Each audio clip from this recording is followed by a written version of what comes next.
Hey everyone. Oh, am I plugged in? Hang on, I screwed that up. I think we're live. People can hear me, maybe? For some reason their setup is not working, so I'm gonna try and go from my phone here and see if it's any better. Let's try this. People hear that? Can anyone hear me? First, that's right, you're first. I think we're live. I see someone, okay. They can hear it, it's a lot better. People can hear me. Is it okay? Second, nice. Do we have something we can put this on? Like a Gorilla pod right beside you. Oh, I didn't even see the Gorilla pod. All right, guys, hang in there. We're having major technical difficulties tonight. Every system that can fail has, so we're going to the phone. I'm going live, rain or shine, for you guys. Okay, let's put this in the Gorilla pod here. Just screwing it all in. Okay, I'm gonna try to level it as best I can. Sorry, we're like half hour late on the stream today. Is this kind of level? Is that better? Ish. I got the legs kind of. Let me pull the legs out a little more. I think people can hear me. I probably am gonna need an iPhone charger, or I'm gonna die midway through. But I think we're good. Someone tell me if they can hear me, and all is good. Okay, Don Lewis says all good. Okay, hey everyone. Give me a second. I'm just gonna adjust my settings. 1 second. Me and see me? I think I'm all set up. I think I'm all good. I can try to adjust this. There. I think we're live, finally. Iteration number, I don't know, like 5. Slightly soft. Okay, slightly soften the volume. I don't know if there's a way to adjust the volume through this bad boy here or on the receiving wireless mic, but the battery's probably gonna die on here too. Okay, I got that, Keith. It's a little soft. I'll try to adjust this up higher. Is that better, guys? We have better sound now? Get nice and close. Welcome to the Wise Wealth Show, guys. We're talking about spending less, earning more, and maximizing your returns. Is the catchphrase that I use every single time. You guys hear me say it all the time. It wasn't such an obvious thing when I, like 2 years ago, came up with this. I was like distilling it down to like, in one sentence, what is personal finance? Like, what are you supposed to focus on? People are talking about money management. People are talking about investing in stocks and real estate. People are talking about, you gotta like be a little frugal. And there's just people who are all on the minimalism bandwagon. You've got people in all these different camps, the personal finance community. And all of it is summarized in spend less, earn more, and maximize your returns. Every single personal finance channel. Some guys like Grant Cardone, Uncle G, he's all about like earn more, right? He's talking about like earning more. He doesn't really focus on maximizing returns, really. Like his fund has kind of poor returns compared to like buying real estate yourselves. So I guess he's not really focused on maximizing the investor's returns. He's most interested in how you can earn more money, how to 10x your business, 10x your sales. And then there's the guys in the early retirement extreme community. Jacob Lundfisker, I think, was like the pioneer here. Now there's tons of YouTubers on there.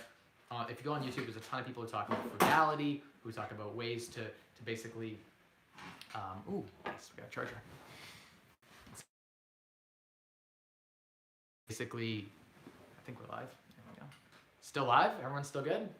So we're talking about like ways to spend less, and you've got all these moms on there, you've got these young couples on there, you got these older couples on there too, on YouTube, on the internet, sharing their strategies to spend less. So how to cut their grocery budgets, and how do they basically house hack or rent hack, or all of these things that basically help you to build your bottom line, right? At the end of the day, that's what it is, spending less, earning more, and maximizing returns in those categories, right? There's like the frugality thing, which works to a certain point.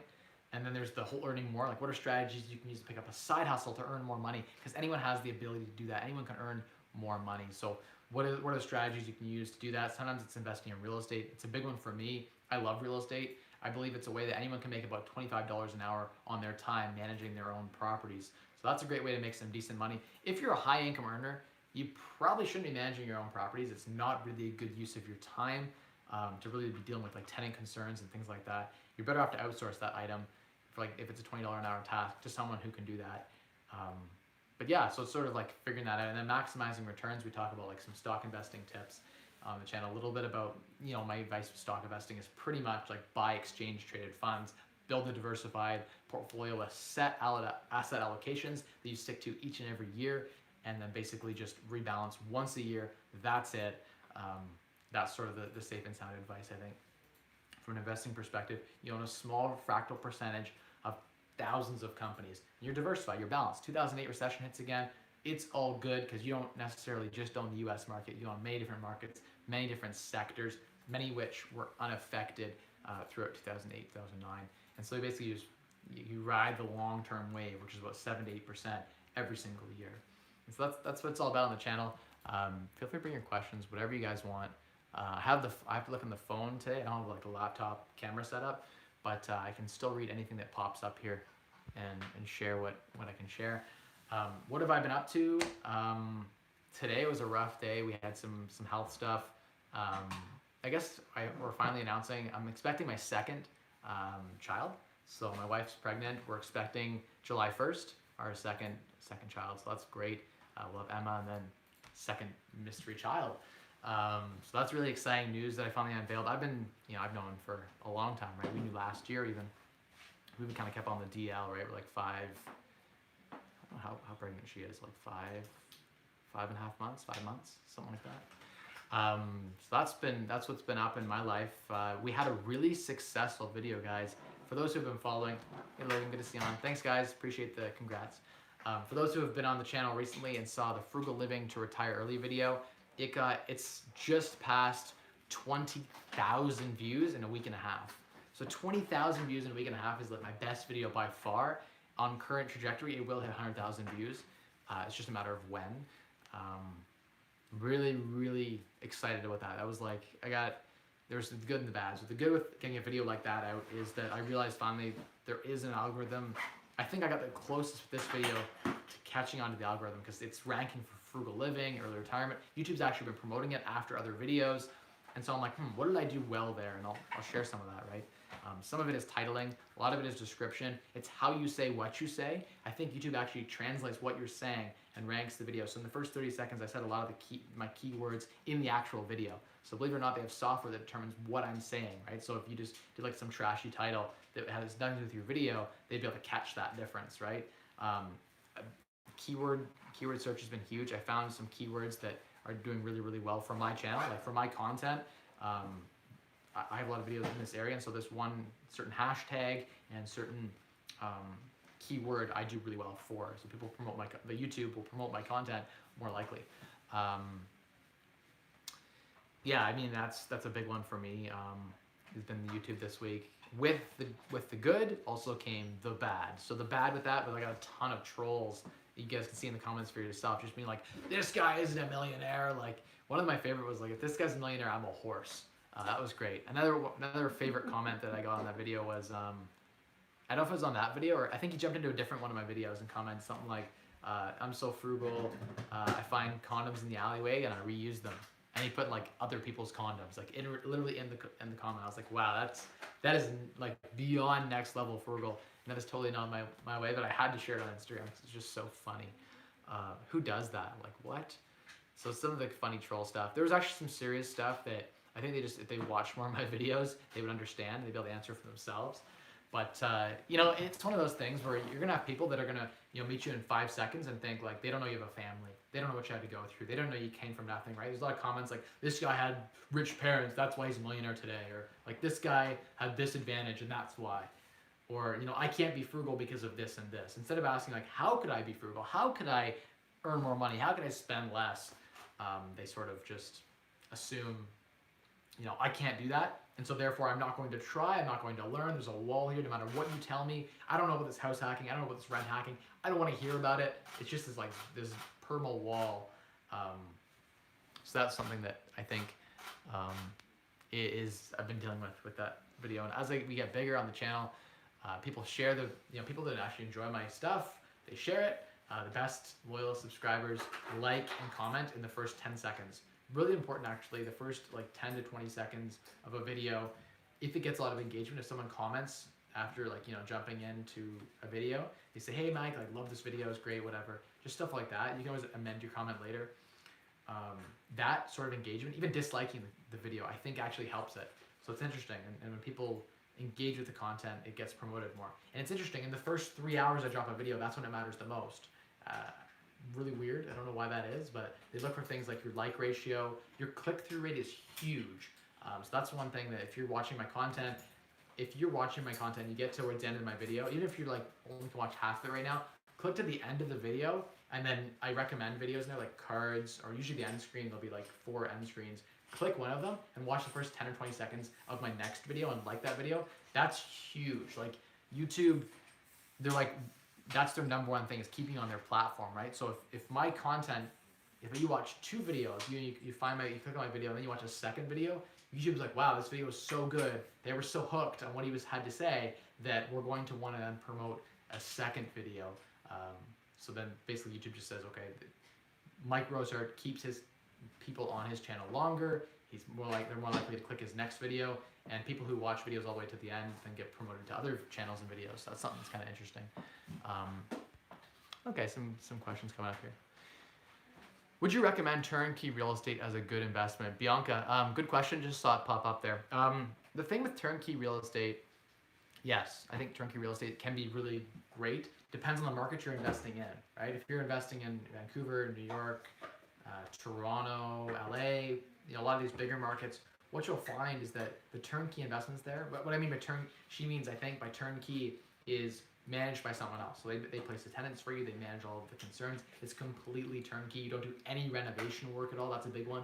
There's almost no value add. You're just buying property and it's just passive, right? It's like performing like a real estate investment trust.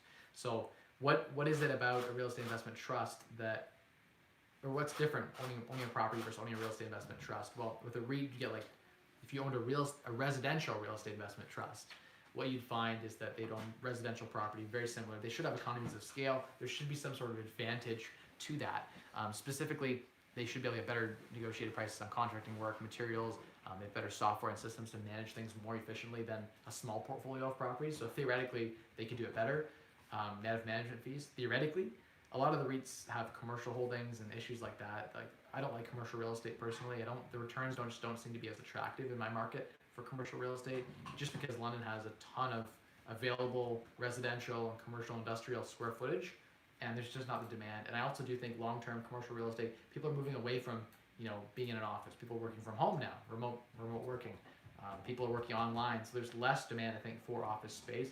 Retail too, everyone's buying stuff online on Amazon. They go to Best Buy to look at it, and they buy it on Amazon for the best price, or they go to Wayfair to buy their furniture, whatever, something like that online, right? Online buying is huge, which means the demand for commercial or industrial type of facilities is decreasing, right? Because now everyone's just buying online.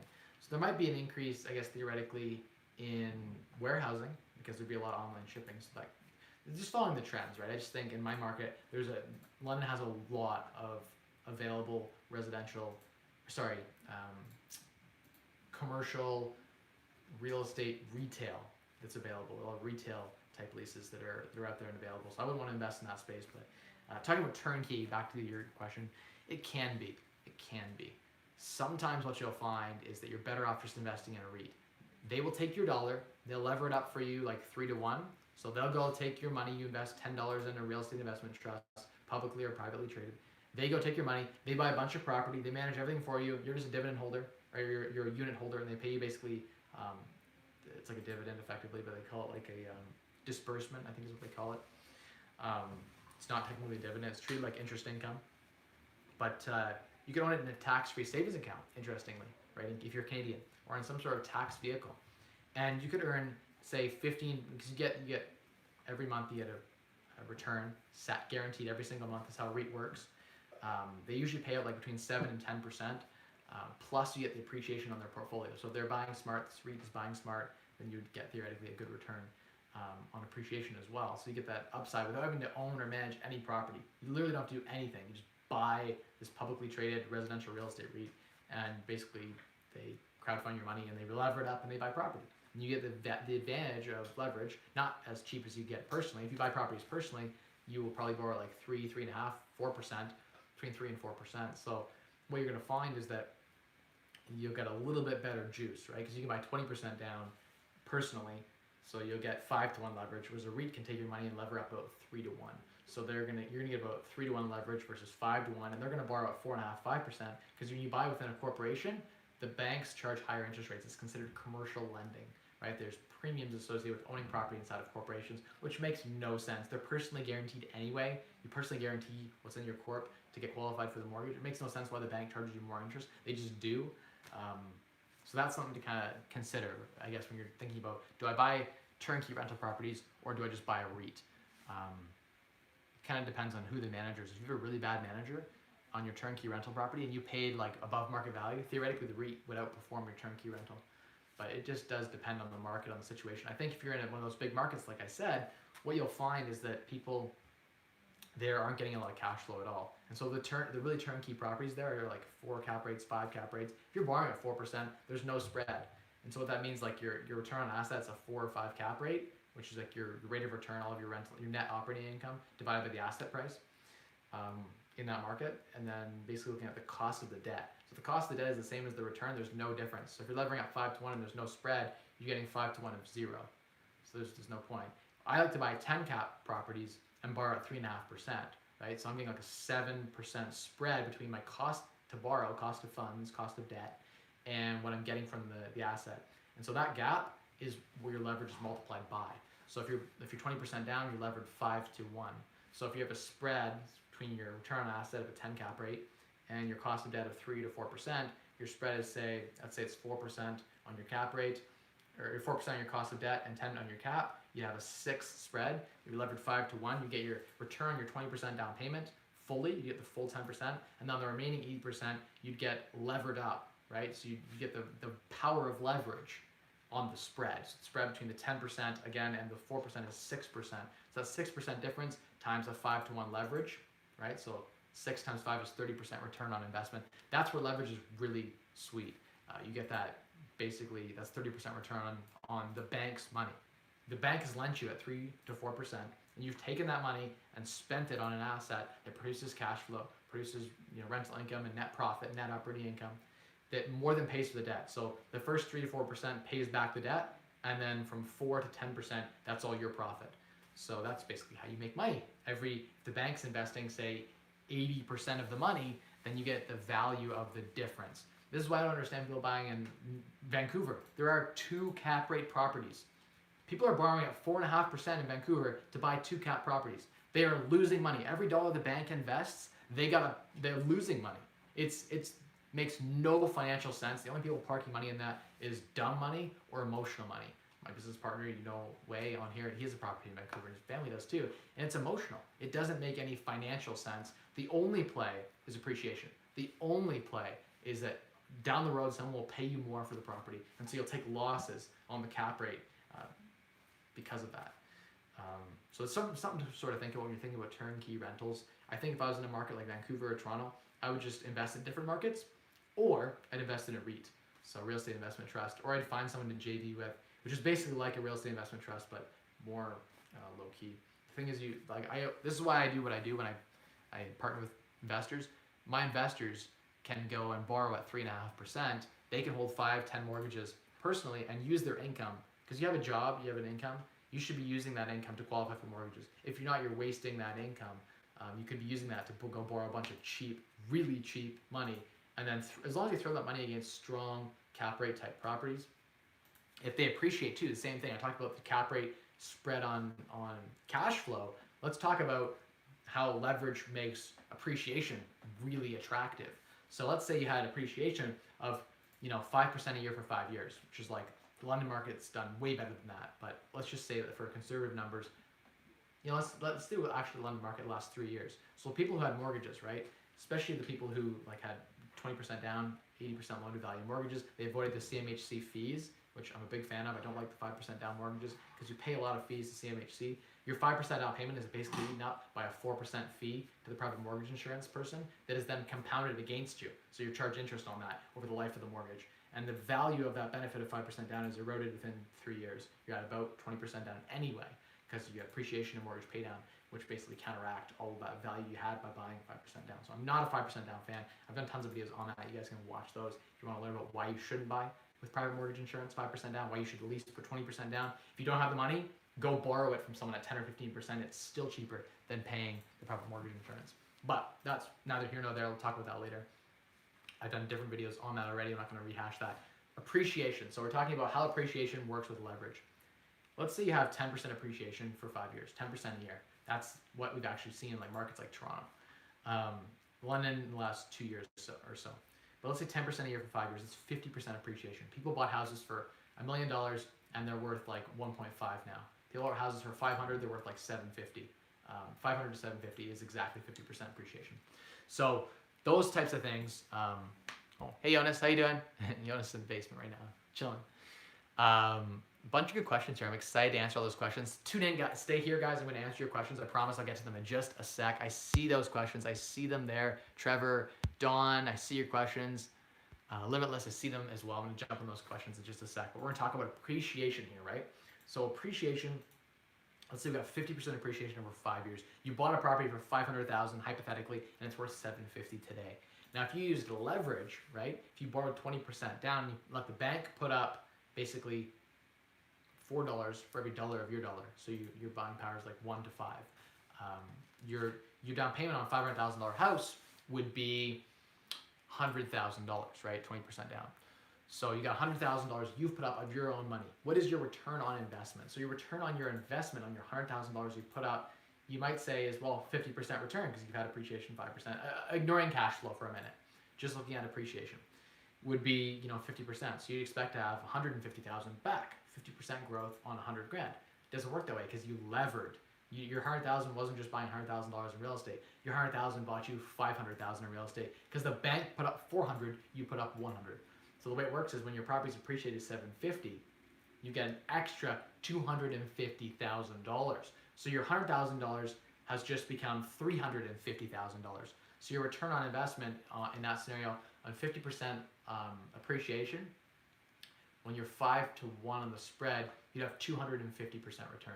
So your 50% appreciation should theoretically become around 250% return. This is how I was able to get so much money in real estate and make so much money, because I would put up money and I'd be levered 5 to 1. The market appreciates 10%, I make 50%. My cash flow is 10% return on asset, I make 40% because the bank levered up after cost of debt. I'm making that huge spread. Most of my real estate investments, the worst investment I ever made was in a piece of land, and I think I made like 15% because I didn't buy for cash flow. I bought a land I was going to develop into a new build, just one little lot in London, in downtown core, in a great area. I sold at the absolute worst time. I was in a cash crunch to close another cash flowing deal, and I sold it for a small profit. It was a mistake. I should have actually held it and developed it, but I just, at the time, I was operating on where could my money be most effectively used, and this land was costing me every month to service the debt, and it wasn't creating any cash flow. I also have a small development that I'm working on somewhere else, trying my hand at it, but you gotta have a lot of money to invest in development plays. They're really hard to make work. You have deep pockets, be really savvy, really know your numbers, and then know your bylaws, because you're gonna zoning severances, you're gonna do building, all of that kind of stuff. Very difficult market, and there's no cash flow. So if you go over 10 years, if it takes you 10 years to develop a piece of land, and even if you double or triple your money, that's a bad investment. It's a bad use of capital. It's like 5 or 6% return.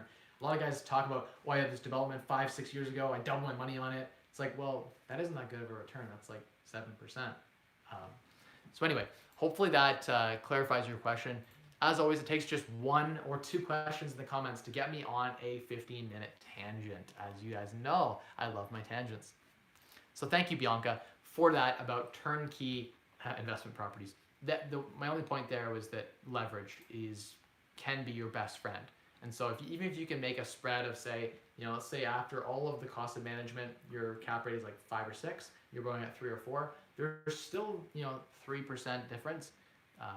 And if you levered 5 to 1, 20% down, then you'd get 15% return on your investment just on the bank's money, plus your own return on your down payment. So you should get like a 15 to 20% return on your money. It's hard to get 15 or 20% return on your money plus appreciation without leverage, right? You buying any stock, any company, even a REIT, it's hard to do that. REITs can lever 3 to 1, so you'd theoretically get like 10% return with a REIT. But here's where it's really cool. I'm going to tell you about some little secret magic.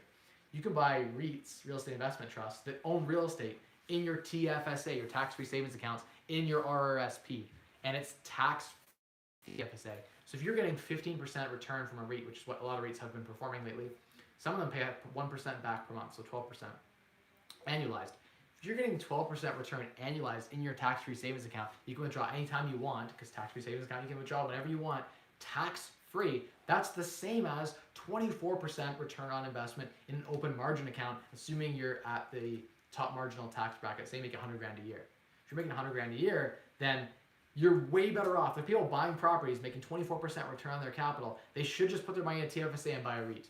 So people are making mistakes, I think, in real estate, especially in Toronto, Vancouver, New York, LA, those big metropolitan, high HCOL areas, high cost of living, right?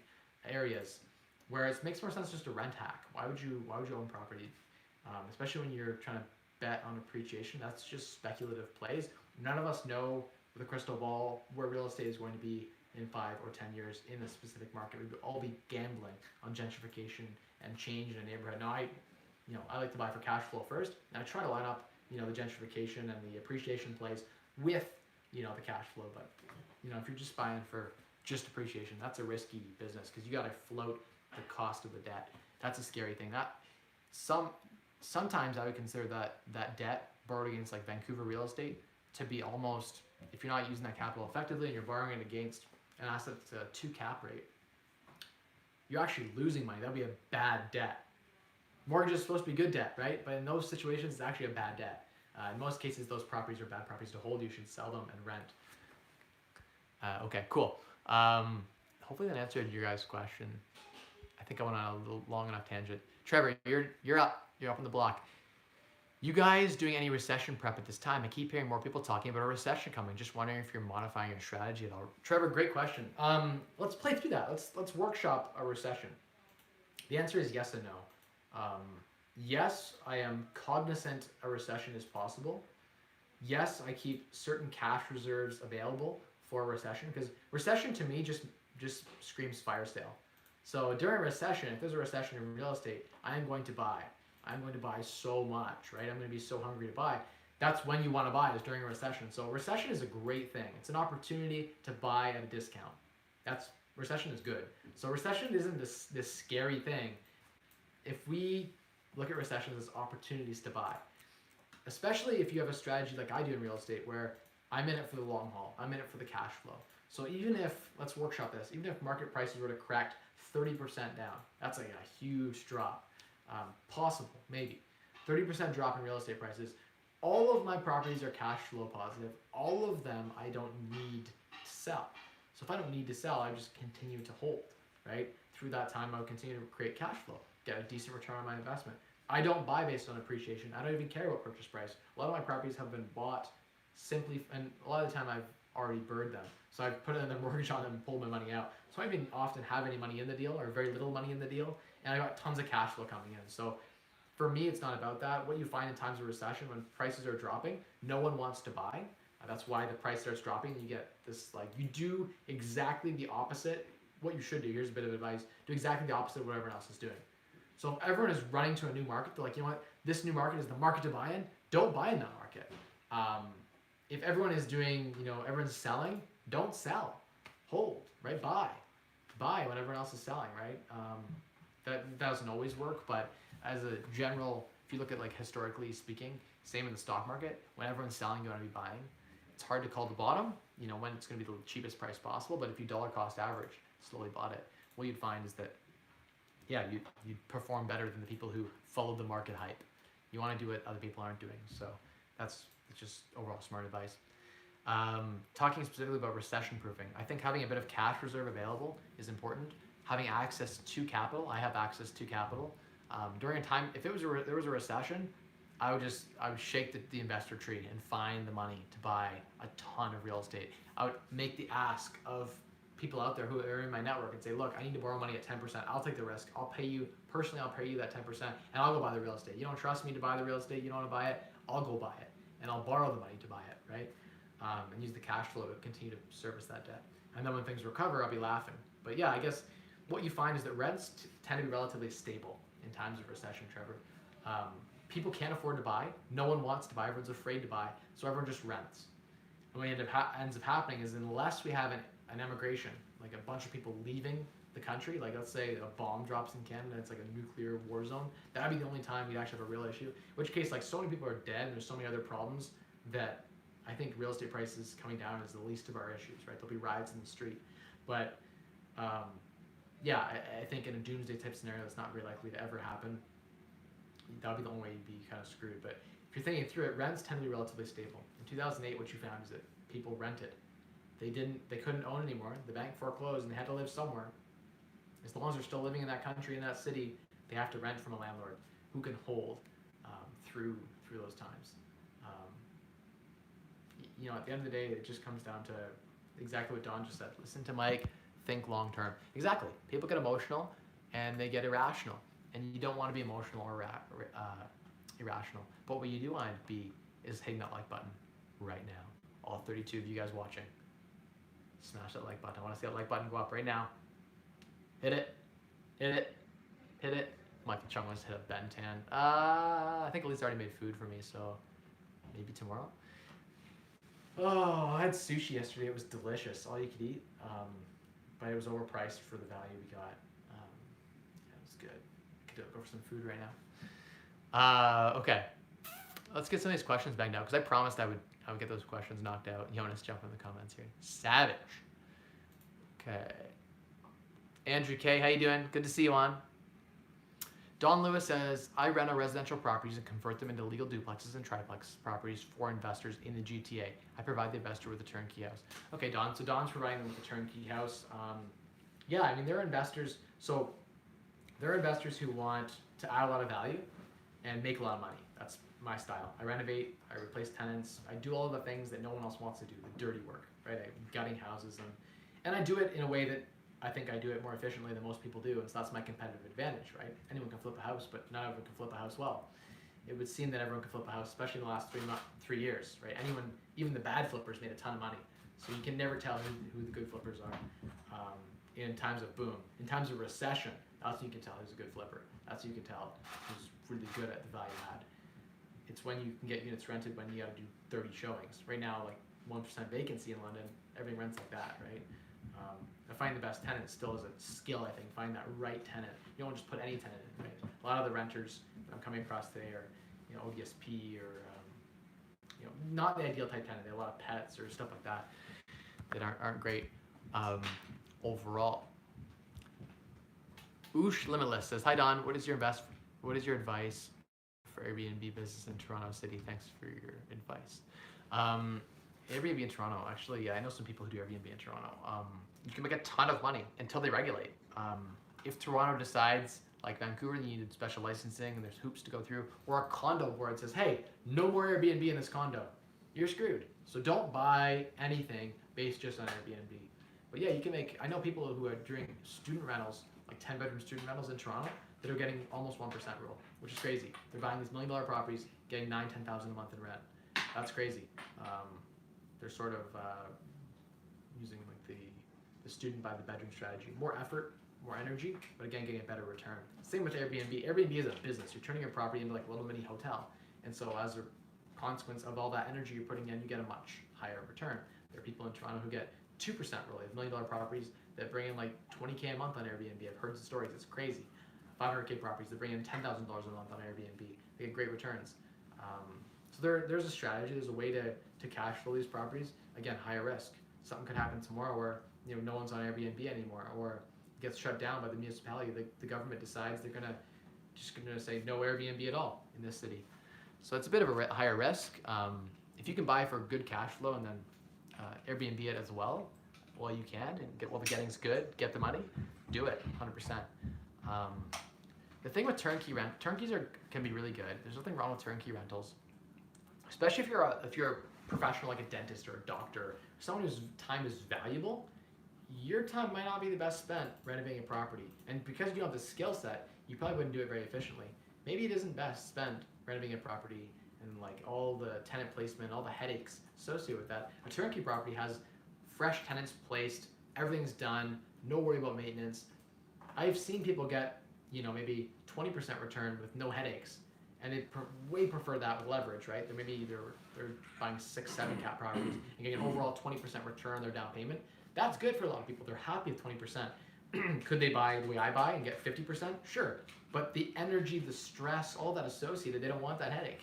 And so turnkey rentals make a ton of sense. I know a lot of people who buy turnkey properties, and it's their return on their effort, their return on their time is way better than mine. Way better than the guys out there buying and doing the renovating, doing all of the effort and the energy to add value. And some people just aren't good at that, and that's fine. You can still buy turnkey properties and make a great return on your money. Again, like 20%, which is double or triple the S&P 500 because of leverage. Like the real estate itself doesn't actually perform slightly worse than the S&P 500, I think, if you look at Canadian real estate over the long term, excluding the last year, which has been insane. What you'll find is it's actually slightly worse over the long term. In 89, 90 to 91, in Toronto, for instance, real estate was down 3 years in a row. 5% drop, right? So you'll see that over time, real estate performs, it's more stable. You're gonna get a more stable market in real estate than you would in like the stock market. There's a lot more stability. That's why people flock to put their money into real estate. But it's interesting that like banks will just lend at 3.5% all day long on real estate. And so that's, to me, that's something that is so attractive about real estate. If ever banks started saying it was like properties were returning 7% cap rate, and the bank started saying we want to charge you 6% interest on residential property, real estate's not attractive anymore. That was what made real estate attractive, was the leverage. You're buying properties in cash and you never plan to ever put a mortgage on them, your return on your investment's gonna be bad. You're better off by buying a REIT or equities, straight up. Lever your money up, you get a way, way better return. But all good points. Turnkey rentals, nothing wrong with them. Bianca, no problem. Happy to help. Okay, let's go up here and try to catch these questions up because I do bath time. At 36 of you guys, I see 16 likes. I know we can get 4 more. 4 of you guys watching right now can smash that like button. Do it, and then go on my other videos after and comment and share them somewhere. If you like my videos and you share them on social media, that is the greatest gift you can give me. If I see you on Reddit in the personal finance, you're in the personal finance Reddit, or you're on one of the subreddits on personal finance or real estate or any of those, and I see someone saying like, this video on this topic was great, or Mike Rosehart or whatever did this or that, check it out. Those links are my favorite. By the way, 21 likes, yes, thank you, appreciate that. 22, yeah, come on, keep it going. It's 37 of you guys. I know you can click that like button. Yeah, so that's the biggest honor you can bestow upon me. Don't give me money. I don't need your money. I'm giving it away for free all the time. Like I'm spending a lot of hours, like 15 hours a week, 20 hours a week sometimes on YouTube in total, and I'm giving it away. And all I ask is that you just share it with a friend, share it on socials, Instagram, Facebook, LinkedIn. LinkedIn's a big one. I'm gonna start hitting up LinkedIn big time. I used to have really good success with LinkedIn, believe it or not. Like I have 1,700 followers on LinkedIn. LinkedIn's really cool. The quality of the engagement is way better. So I get 1,000 views on YouTube, and one of them is a really good investor. On LinkedIn, I'll hit up like 10 people, or like 10 people will find my video, and one of them is like 1 in 10 is like rich, has money, good job, etc. The people on LinkedIn are professionals. People on YouTube are a mixed bag. You got a little bit of everything. You got 15-year-old kids who are just wanting to learn. You've got 35-year-old guys. Most of the wealthy people don't have time to sit on YouTube and watch videos, like the super ultra wealthy. But a lot of them have LinkedIn profiles. So that's the way you get in contact with them. It's the professional. In the professional world, that's how you get in contact with someone. So here's your pro tip. If you don't have a LinkedIn profile, go ahead and make one right now. It is your resume. Like literally, if I'm gonna hire someone, I'm gonna look on their LinkedIn. I don't even care about a resume. LinkedIn, you can get references. Literally, people can recommend you right on your profile, which is really cool. I like the platform overall. A lot of sales guys live on LinkedIn. When I was worked at Infotech, that was how we found our clients, because we were selling business to business. And yeah, ton of really high quality clients. I was thinking like my target is sort of this early retirement thing, right? I'm pitching this freedom lifestyle. Where are the people who are desk jockeys who are dissatisfied, working in sales or working in marketing or working in whatever they're doing? They're on LinkedIn because their company's making them stay on LinkedIn. I should have stuff on LinkedIn because that's exactly where my target market is probably sitting on a Monday at 3 p.m. hating their life, and my video comes up in their feed. I'm like, oh, this isn't work related. Ooh, early retirement. That sounds pretty good. I could go for that right now. So I'm gonna try to hit up LinkedIn a little harder, just because of the caliber of candidate and the target market. So big fan of LinkedIn.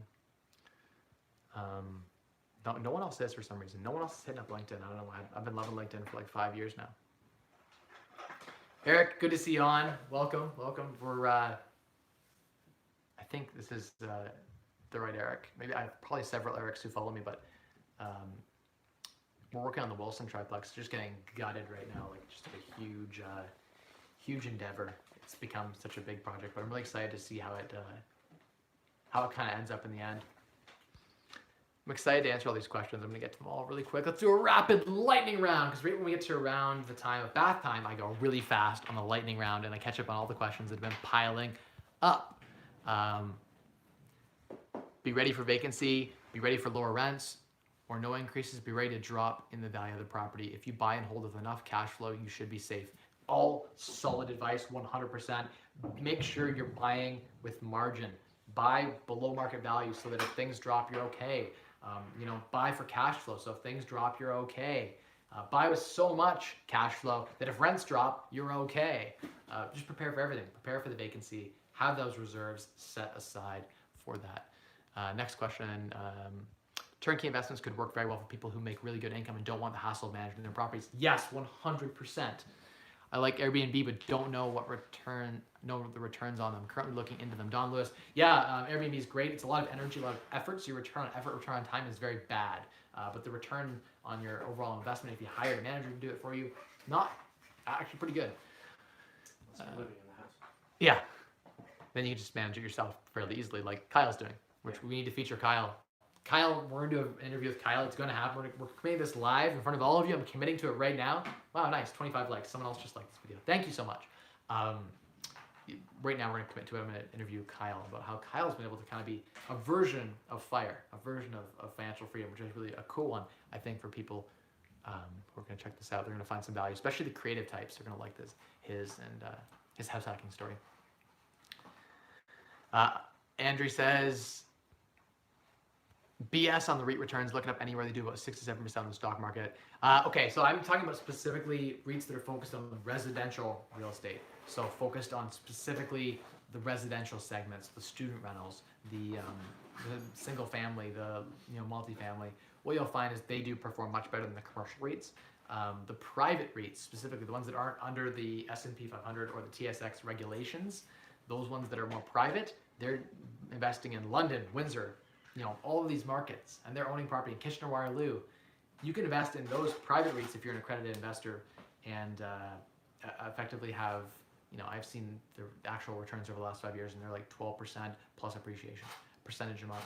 So there are options. You can buy into REITs where you can get those kinds of returns. A lot of the REITs are really bad, and a lot of the REITs are doing like you said, 5 to 9% plus appreciation. The dividends are healthy though. If you can put your money in and get like a 7% return, like I could personally just stop right now, put my net worth into REITs and collect 150 grand a year for the rest of my life, passive. That's a lot of money, so that you get to a point where like, maybe you're making 300 and let's say I was hypothetically making 300. With a REIT, I might make like 140, but if 140 is enough and I don't have to worry about any tenant headaches or any questions at all, I just put the money in and collect the check every month in my account. Maybe it's worth it to make half the return for none of the stress. So that's where the REIT play can kind of make sense for like that higher, if you have a lot of wealth and you don't want to put the time in. So that's sort of the play. Especially if you can't get into your first property yet, a REIT can be a good place to park your money temporarily, assuming it has some liquidity, meaning you can sell the unit shares to someone else. Okay. Cal just snapping the photos. Rapid fire. You just see his. You guys gotta see this camera. Come over here and show them this camera. Like, this is actually the most insane lens I've ever seen. It's a full frame camera too. Like, it's so big. That's what she said. Yeah, I knew you were gonna say that. But look at this lens. What? Full frame camera. It's the 6D Mark II EOS. This thing's a beast.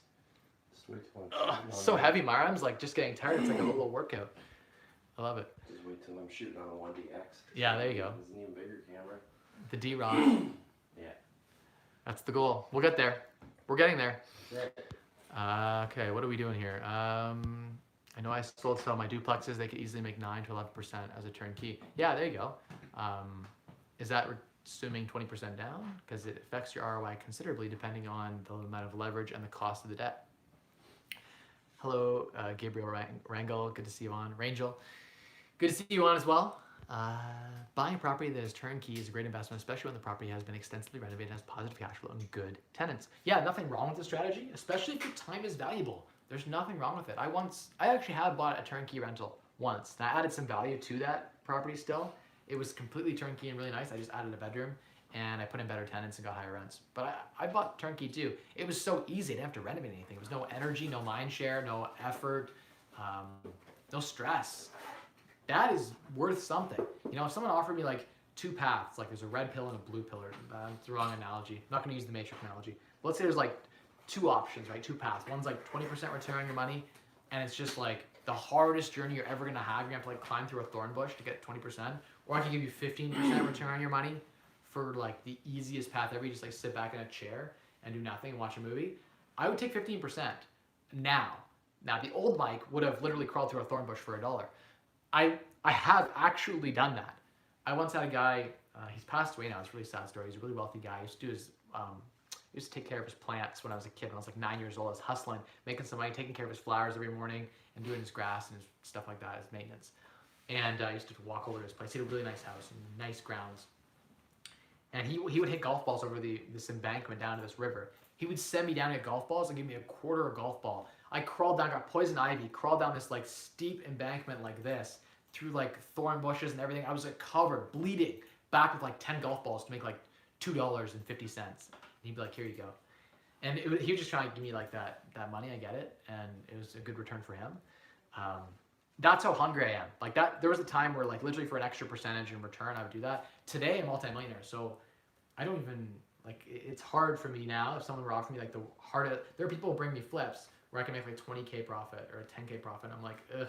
The amount of energy to make 10K, So sometimes it gets to that point, right?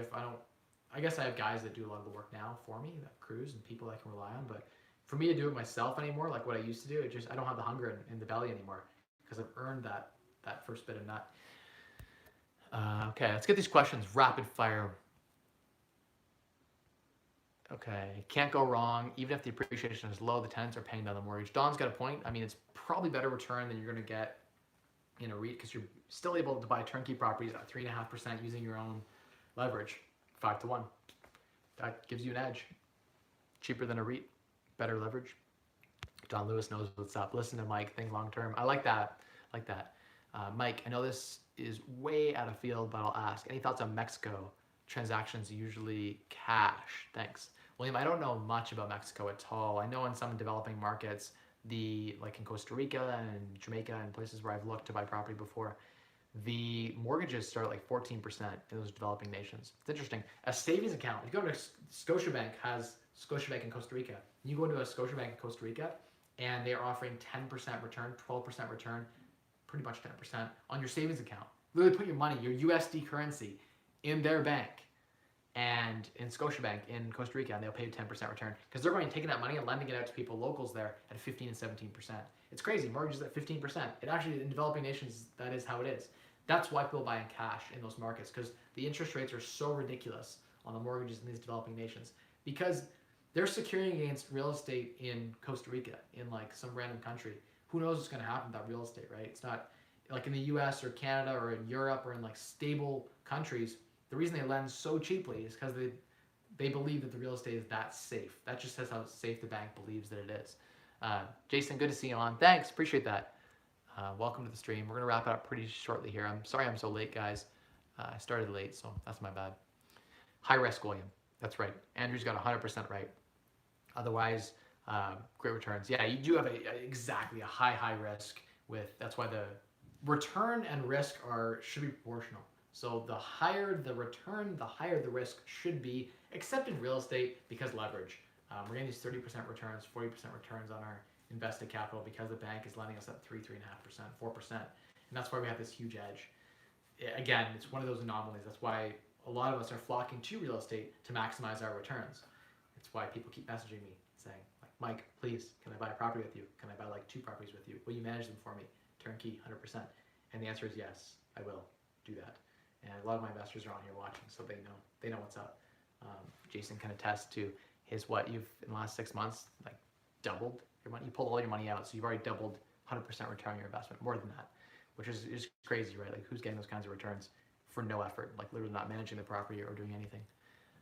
So that's the value of real estate. That's the value of leverage. Jaden, good to see you on. Lit, 100%. We should do a movie night tonight, guys. Jaden, Jonas, and Michael are all my mentees living below me right now in my lower apartment. Check it out on Facebook. It's cool. When I see you, Elise, and I'm coming. I see you knocking. I know. I gotta hurry. All right, I'm hurrying. I know I'm coming. I started a half hour late, to be fair. Do you do the BRRRR strategy for every property you buy? Ryan, no, not every property. There's different plays in every property that I buy. Some of them are for more strong cash flow, but can't BRRRR. They just have such good cash flow, but they wouldn't BRRRR. Like a rooming house or something would not refinance well, but would be a strong cash flow play. Eric knows what's up with that deal. Like $2,000 a month in profit. You can literally buy one property. You can buy one property in London for $1 million, 2 properties in London for $1 million and have like $2,000-3,000 a month in profit. Like that's what some people make net of taxes in their job from one property. Down payment is like 200 grand.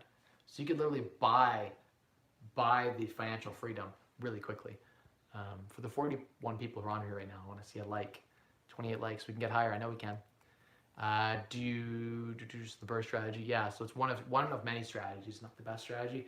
The problem with the BRRRR is it requires a lot of energy and time. I can only do so many BRRRRs in a year. So every investor, every single one's like, Mike, I want a BRRRR. I want a BRRRR.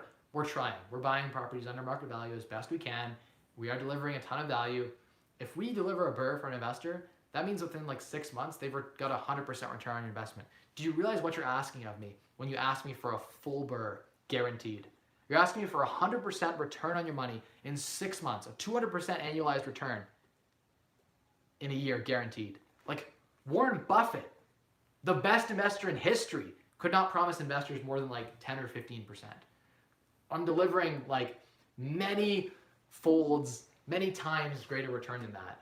There are no hedge fund managers out there who can do that. So I think what I'm doing is sort of unique, and I feel like I don't feel bad making some money on the deal with my investors because I'm delivering insane returns. I know people, I compared notes with a guy who was buying property here in London, buying property on MLS. My investors, after paying me all of their fees, he was doing all the work himself, all of the energy, all the effort. After all of that, he was making less in cash flow and less in arbitrage and appreciation than my investor was after paying me, right? They had to do nothing. He's doing all this work, all this renovation work, because he's not buying smart. Buy smart. It's all your money is made in the buy. All of your money is, and I guess not all of your money, a lot of your money is made in the buy, a lot of your money is made in the value add. So knowing how to do those two things well is the importance, I think. And I do honestly believe, that's where I believe you can outperform the market. The reason mutual fund managers who are actively trading stock for you in a portfolio can't outperform net of fees, which is true 99% of the time, they cannot. That's why I buy ETFs, because mutual funds cannot perform. If you have mutual funds, sell them, get rid of them. I did it. I got rid of my mutual funds. The reason I just think the reason we have such crazy performance is that insider trading. That's the wrong word. I can buy property privately, or I can get people to bring me properties privately that are bought 70 cents on the dollar, because information is not perfect in real estate. We can buy hella good deals, and we can arbitrage hella good. If I could do that on this public stock market, I would do that. If fund managers could do that, they can't, because information is too perfect. People would just arbitrage the shit out of an opportunity, and then they would find that opportunity would kind of come to par. So it's just hard. Like the fund managers just can't. They can deliver like 10% return. You want to make 100% return, come find guys like me. That's not true. Like I'm not actively soliciting anything. Talk to whoever. I have a property management company. I do manage stuff, and I give you advice here about how you can make 100% return on your money theoretically if you were to follow, buying properties for under market value and then leveraging those properties up and doing all of the things right and proper. Not everyone's going to do that. Some people are going to screw up on the renovations, hire the wrong people, place the wrong tenants. Things happen. People make mistakes. I don't want to guarantee anything. I don't want someone to jump on this video like a year from now and say like, Mike, you told me I could make 100% return in real estate. I went bought a bunch of properties. It didn't go well for me. Blah, blah, blah. Bad tenants. They destroyed everything. And the renovation was terrible. And you dislike, unsub, I hate you. I probably will get a comment like that in like a year from now. Okay, let's try to rapid fire these out because my daughter's almost done bath time and I have to read her book. That's really important to me. Family is super important too. What are your thoughts on pulling the equity from your primary residence to purchase rentals? 100% Bear River Homestead. I would do that. If you can invest in smart, yes, 100% do it. Use a HELOC to do it if you can, because then you can write that interest off, or directly show the capital being pulled from your house to use to buy an investment or a property. It's called the Smith maneuver. Then you can write the interest off. The interest on your home income then becomes tax deductible against that income from the asset you invested in. So you take your mortgage, which is not tax deductible in Canada, and you make it tax deductible by taking the money out of your house and using it to buy stuff, like cash flowing rental properties. Good idea. If you invest it correctly, absolutely. Andrew's right. Andrew K, you should jump on the Fired Up Finance group on Facebook, and I should make you a moderator. Sounds like you're on the same wavelength I am, and you could be a great moderator. You're in the same mindset, like that. Thoughts on Matt Piche saying people who only buy for cash flow are getting squashed in the net market crash? I haven't read that video. I don't know. Do you have any context on that? I haven't watched that video. Okay. I didn't watch that video at all. I don't know. Okay, so he invests in what, Kitchener, Waterloo. I'm sure that he's like cat.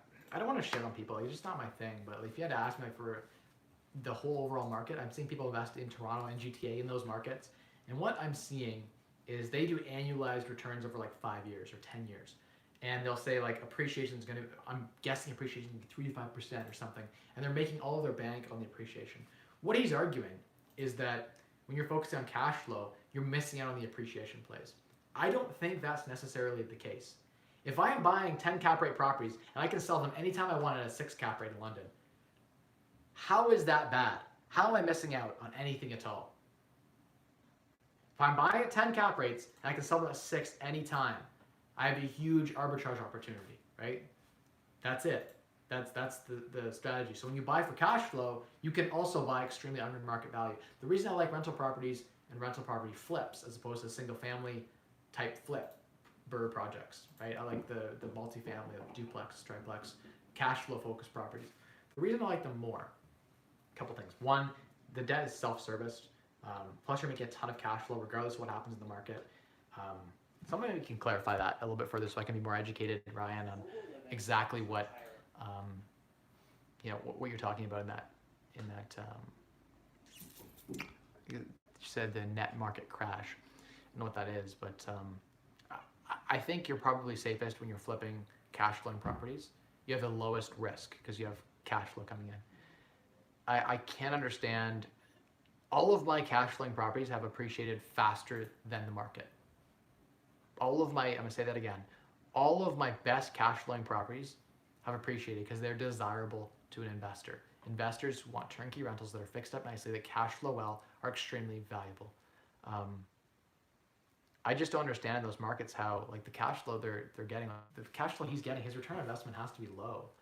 I would feel bad bringing an investor something that's like 15% return. I don't know.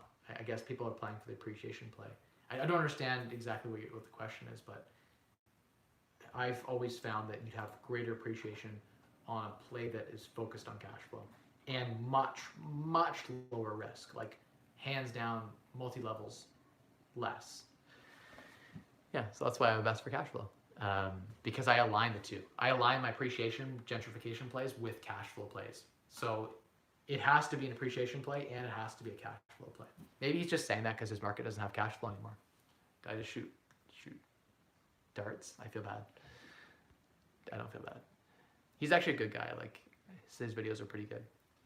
I don't know if I'd be investing in that market, but what's your number one source of income? Blessing, great question. Right now, real estate.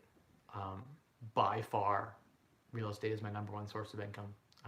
Way higher than any other source. Technically, in the last year, we've made, I don't even know if I can say this, like they're unrealized, right? So I have these contracts. I technically make money on the properties. If investors make money, I technically down the road when they sell will make money as well. And so theoretically, we've made investors like $1.5 million in the last 6 months. So investors that have bought properties have made like 1.5 million. So theoretically, I'd make like $750,000 of that in like 6 months. So like my earnings are really high from the active sources, like partnering with investors and stuff like that. I'm buying real estate, right? When I buy real estate, I make a lot of money that way. But yeah, I guess my personally, it'd be my rental income from my rental income portfolio. I wish I could say YouTube, but no, YouTube's just losing money. For the first time ever, we've made a little bit of money this month, but still, we're still at a loss for all the technology. Okay, that's a good question. Just jump down. I just saw at the bottom a bunch of questions. So why are people asking a 20-year-old for financial advice? I'm 26 years old. I actually was a financial planner. Like I had my LLQP, life insurance, and mutual funds licenses. I worked at Freedom 55. Beyond that, like I can tell you without a shadow of a doubt, I can spin circles around every 90% of all financial advisors, 40-year-old ones that I've had conversations with that don't even understand how to do an RRSP to TFSA melt. The knowledge can be learned. This just get me fired up actually, and I need to go down and see my daughter. But if I've spent 10,000 hours learning something, right, and someone else has spent 5,000 hours, it doesn't matter what their age is, it matters what their knowledge level is, what they know, right? I went to the Richard Ivey School of Business. Doesn't mean I'm necessarily anything special, but I took wealth management courses. I had experience trading in stock. From a financial planning perspective, I've built so many financial plans now. Like I have a 90-page financial plan of my own. That's why people are taking advice. Really good question. Why are people taking advice? Because I think two things. One, what I'm saying, if you test the theories, the ideas that I'm saying, you'll find that they not only resonate, but they work. I'm right. And so that's when you write about something, it doesn't matter what your age is, that it like this, since I was 16 years old, like I've been obsessed with personal finance and business. Like this is my thing. I literally lay up at night thinking about this kind of stuff. This is what I do. I understand like tax, I understand TFSA, RSP, all of that stuff, right? Like you could ask me anything about personal finance that you would ask your financial planner, and I can give you probably an equivalently good answer. Now I'm not a licensed financial planner anymore, but I have done a ton of financial coaching with people. Specifically, I've been able to use the levers of spending less, earning more, maximizing returns with my personal finance knowledge to become a multimillionaire today. And so the second thing is, one, if someone's an expert, then you should trust them. But second thing, I think people should drink their own Kool-Aid. I drink my own Kool-Aid. When I tell you about an idea, I've done it 10 times to practice that it's true. I've watched other people do it. If I go sit down and interview, the best financial planners in the industry, and I spent 3 hours with each of them, right? I could learn everything that they know in like that 5 hours. I can learn all of their experience can be imparted into me. And I've done that. I've interviewed if you interview the best people in the industry, you find the guy who is doing this thing the best. Like I would go find the guy who's doing the best at Airbnb, which is what I did. And I asked them what they were doing. They're doing like 8 figures on Airbnb, this person that I talked to. And they explained to me how they did Airbnb, and I learned a ton of cool things. I talked to the person who was buying real estate 60 cents on the dollar. You go talk to that guy for 5 hours, and you find out all of their key learnings, ask the right questions. I now have all of the 10 years of their failures that took them to get to where they are today. I can take the lessons from all those 10 failures. So I can have thousands of years theoretically in knowledge just by having the right mentor. I say mentor, but there's people I've met in the network and extracted knowledge from. That's why people listen to me, because I've spent the hours doing that and sharing about that. Now, if I don't know something, I'm gonna go look it up. And I'm not always right, but I can tell you I've thought through these things in-depthly. That's why people are listening, because there are 40-year-olds who haven't mastered their personal finance the way that I had at 24, right? That's why people are listening, because age doesn't really matter. I'm 26 years old, and I'll be 27 this year. It's crazy, I'm getting old. But age doesn't matter. By the time I'm 40, I guess I'll have, theoretically, if I stay on the growth I'm at now, by 50, I'll have $100 million. Will people listen to me then? I guarantee you at 50, I won't know anything more about personal finance than I know now from like the fundamentals, right? I'll have more experiences I can tack on, but yeah, I mean, at the end of the day, it can always learn more. You'll never know everything. I'll never know everything, and I'm always learning new things. People are teaching me new stuff all the time, but I feel like I have something to share, and that's why people listen, because some of what I have to say is good. Not all of it, but some of it. Okay. If you invested correctly, yes. Number one source of income. I don't even see an option to like the live videos on mobile. Technically challenged, but I do like your videos. Thank you, Megan. Appreciate that. Yeah, I don't know. Usually there's like a little like button on the YouTube app, but closing my 8th single family tomorrow, Gabe Easterling says, is my first BRRRR method. Awesome. Yeah, I think I found, so my first property wasn't a BRRRR. My second rental property wasn't a BRRRR. My third rental property wasn't a BRRRR. I didn't figure out the BRRRR until my fourth rental property. Now I did well. I invested for cash flow.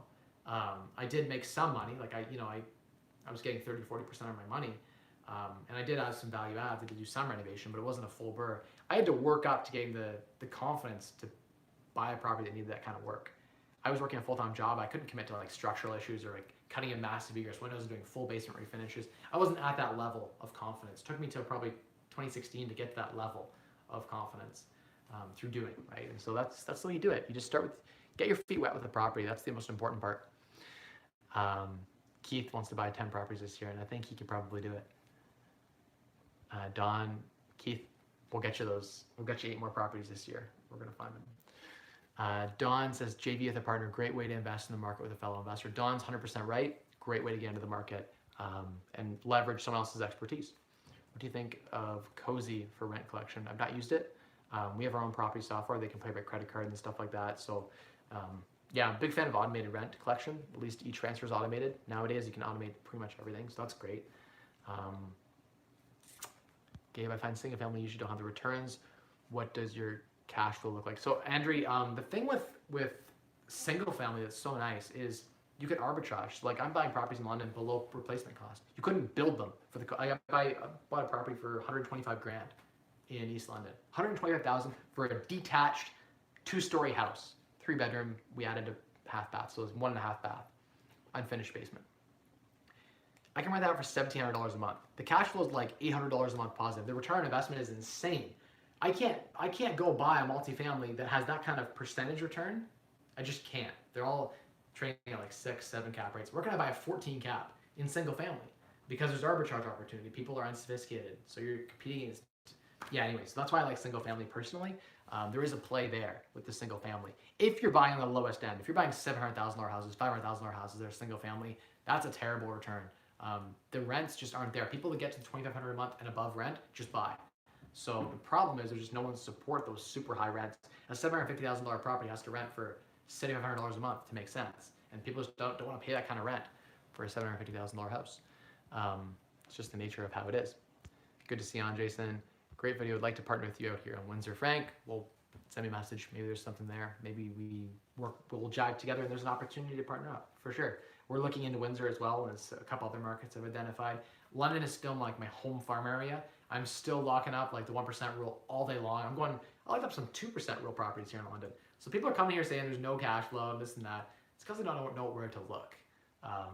I'm glad they don't know where to look because it gives me a competitive advantage. No one can find the deals I'm finding. That makes me valuable to investors, right? So I'm not going to complain. Good question, Andrew. Yeah, that's right, Keith. Why does age matter? If you know your stuff, you know your stuff. That's it at the end of the day, right? There are 16-year-old kids who are crushing drop shipping, and there are 40-year-old guys who can't even get close, right? So wisdom and experience, right? I think wisdom can be learned. Experience, you have to experience. There's no way to gain experience, right? But wisdom is the result of the experience, right? Knowledge plus experience equal wisdom in my mind. So you have your knowledge, you have your experience, then you get wisdom. You can learn all the knowledge on the internet. I can go read whatever I want about a topic, and I do that. Like I don't do a lot of you guys know I'm so busy. I don't do a lot of reading, but I do a lot of Googling. If I want to learn a new topic, I will literally just Google niche keywords, and I'll find out about that topic and read a quick article on it. I don't have time to read long books. I'd love to spend more time doing the actual long reading. Especially there's some motivational books I'd love to hit up. But yeah, for like targeted knowledge about specific things I need to operate my business more effectively, I used to go out there and get that information really quick. But experience, I have to fail to learn. I've failed a ton, guys. I put myself out there at like 19, I was renovating properties and failing, hiring bad contractors that rip me off and learning, right? Failing. I've put in the 25,000 hours from 19 to 26 that most people don't put in by the time they're 40. I've just put in more hours. So that's how I've got mastery so quickly, right? And that level of intensity allows you to reach levels you wouldn't have reached if you just did it like 10 hours a week over a really long period of time. It really, in a lot of intensity, you get some really good epiphanies. So I've had some epiphanies. I haven't learned everything. There's a ton more to learn. I'm always learning more every day, but good points all around. Wisdom can be learned, can be imparted from someone else. Someone who has all that knowledge and all that experience. They've failed for 50 years. You talk to this like 60-year-old dude who's been failing their whole life and succeeding, but they've got all those failures because you learn most through failure. and through all their successes, they've got all this wisdom. They have all the knowledge and all the experience. They have wisdom. They can distill that wisdom down and give it to someone. They can impart it on someone like me, who could be a 20-year-old. And I can learn all that wisdom and absorb their wisdom. It's like a superpower. That's like the superpower, is you can literally like become a mentee of a mentor and suck the knowledge, right? And learn from that, right? That's been one of my greatest success, I think, overall, is that. I'm good at extracting the key learnings. When people say a long-winded sentence, I can pull out the key things and apply them into one. Like the best of this guy, best of this guy, best of this guy into one, right? That's, I think, a key success factor. Hey, Mike, kind of random question. What are your thoughts on network marketing? I was thinking to get into a company and then save up for real estate. Anastasia, people have had great success with network marketing. I'm not a network marketing guy. It's not my thing. All those pyramid schemes and stuff like that, it's just not for me. The MLMs.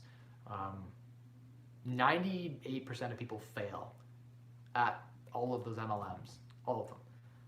That's what's so discouraging. I think if you come in with the right mindset, you could do all right. You just got to be careful. A lot of them are really scammy and really salesy. So that's the part I don't like about it. A lot of them are really cult-like too. And cult-like, right? Like, we're the best, rah-rah. And they refer to each other as like brothers and sisters and stuff. That's weird, right? Some of them are The appeal with real estate is like literally anyone can do it. Not anyone can be successful in an MLM. Like, not anyone can be successful in sales. Most people fail. Drop shipping, most people fail. Amazon, FBA, all of that stuff, most people fail. Most people don't fail in real estate if they follow like a set, like it's just hard to fail. That's what I like about it, is that it's the thing I like about frugality. No one can fail being frugal. Like, you can fail at trying to earn more money. Everyone can set out and say, I'm going to earn $100,000 this year. And I guarantee you, of 10 people saying that, eight of them won't, right? 9 of them probably won't. Statistically, 9 of them won't break 6 figures. If you look at the average person, 10 of them, right, who watch this video. But if I teach people the secrets of how to house hack and rent hack and reduce their living expenses and all that kind of stuff to get their living expenses down and become really frugal, 9 out of 10 of those people will, 10 out of 10 of those people, if they follow, will succeed. It's guaranteed. I can teach you to be frugal. You can do it. Anyone can do it.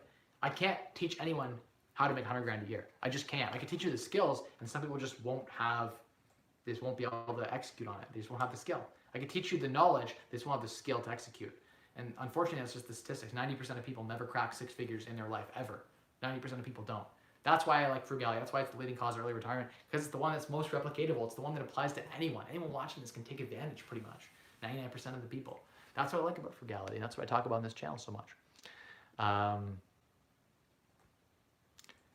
Okay, hopefully that answered your question. I see my market doesn't have the lowest return you can get is similar to around 120K, but the rent would be 1K. Yeah, so Andrew, we're lucky on mine, and the rents have gone way up, and so I'm able to get like $1,600 a month in rent for this house. It's 125K. It's just a lot of unicorn properties. I've been minimum wage went up 30% here in Ontario, and I took advantage because house prices didn't catch up, and so there was a huge gap for a long time between minimum wage jumping. So everyone had 30% more money. All the renters had 30% more money, and house prices were the same. So for like a year, I was like, I noticed this trend. I was like, what? Minimum wages jumped 30%. Everyone's complaining. All the business owners are complaining. I'm seeing opportunity. I'm seeing rents are going to come up 25, 30%. I know this. I'm looking at the immigration charts, and I'm like, I know what cities' rents are going to grow. And I'm like, okay, now how do we take this data? How do we apply that data and make money? That's been my strategy always. Okay. Frank, reach out to me. Hit me up on Instagram or Facebook Messenger. We'll chat. Maybe there's an opportunity for us to do some deals together. I don't want to do just one deal. I like to do a few with my people that I partner with. It's a lot of energy to invest in a person, right? Nardis 2000, what would be those tops to pick the real estate deals in order not to screw it in the first attempt? Buy for cash flow. Look at your comps and don't overpay. So how do you tell? In my opinion, cash flow is the #1 indicator. Second one is comparables. Yeah, comparables are really important. If everyone else is getting a 10 cap rate, then a 10 cap rate deal is not special. You want like a 12 or a 15 cap rate. If everyone in your market's getting a 4 cap rate, and you're getting a 6 cap rate, it's a good deal. Cap rate, you can go Google that. In this video, I talked about what cap rate was. Just make sure your numbers work exactly right. Don't try to find the perfect deal. It's close to impossible. Yeah, that's right. Very hard to find the perfect deal. I found a few of them over my career in real estate investing over the last 8 years, and I wouldn't be where I am today if I didn't just start executing, start buying properties. Just get out there and start buying. That's the most important thing. Go look at 20, 30 properties and then buy the best of those 30 properties. If you went and looked at like 30 properties that were all investor focused, I guarantee you if you buy the best of those 30 or even the best 10 of those 30, you're doing good for your first deal. And then on your second deal, just do better and improve and learn what you like in a property, what your strategy is. Do you like student rentals, multifamily, single family, boarding house, rooming house, whatever. There's a whole bunch of different strategies you can use in real estate, Airbnb, short-term rental, a whole bunch of different strategies. So no, Jonas, I actually did not enjoy Bird Box that much. It was kind of funny because we were just joking around about the content in the movie, but no, we watched Bird Box last night and no, it was kind of like if I had to give it it was like 6 reels out of 10, I'll be honest. Maybe we can do better tonight. Anyway, I gotta go now. Really gotta go now. Thank you all for watching so much. Appreciate you all so much. Spend less, earn more, and maximize your returns to unlock a wealthier you. Thank you all for jumping on, and I hope to see you next Wednesday and this Saturday around noon. Jump on my video, like it please, and share it around. The engagement, whether commenting and then click-through rate to the next video, finding a second video from this first video that I dropped this Saturday, that is how you get my videos to take off, is the first